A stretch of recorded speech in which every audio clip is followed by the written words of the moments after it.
Certain things you learn in corporate life were very helpful to me now in an executive position like county executive. These last 4 years, the COVID crisis, which has taken up about 1.5 years of that 4 years, really had the impact of an octopus with its tentacles in every area of operation. I've served in the state legislature, state assemblyman, state senator. I served in the county legislature here in Westchester County for a long time, 13 years. I was chairman of the county legislature. I was chairman of my political party. None of that prepares you for what comes.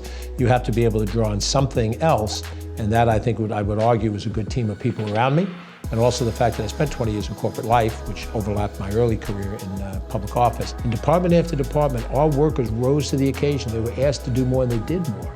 And we have to show them we appreciate that. I believe that government can be used to help solve certain kinds of problems, not just reduce government and eliminate it. The first most important thing we had to do is stabilize our finances. Because for all of the talk about the financial situation under the prior administration, and they didn't raise taxes, they also didn't invest in infrastructure.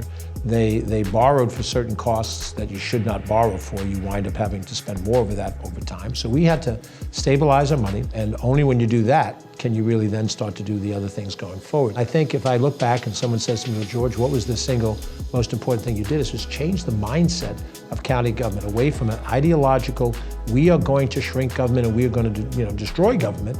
No, we're going to make government work well. We understood the value of fixing infrastructure. These capital improvements are an example of what happens when you're committed to making sure that your infrastructure is up to speed. I think in terms of not how do we force people to do something using the law, but how do we convince people to do things? The narrative is we believed in results, and we've gotten results so far, but it's never over. This is a work in progress, and as I enter my 5th year as county executive, we need to show more results in different other areas. And when you can do that, then you can capture the hearts and minds of people. You can persuade them that what you want to do is the right thing to do. This county, and I believe this state as well, and I like to believe the United States of America, is still based on the merit of the individual.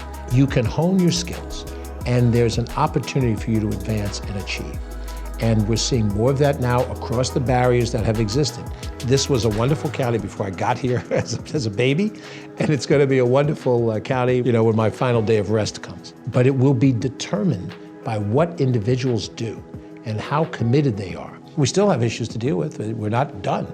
And so we have to keep, putting our shoulder to the wheel, and so the best accomplishment we have may yet come.